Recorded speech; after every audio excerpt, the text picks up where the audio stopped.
Good morning. Today is Friday, July 21st, 2023.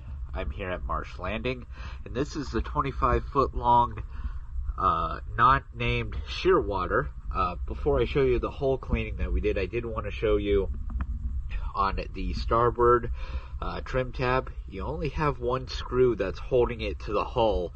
So I'm going to show you that real quick, and then we'll proceed with the hull cleaning.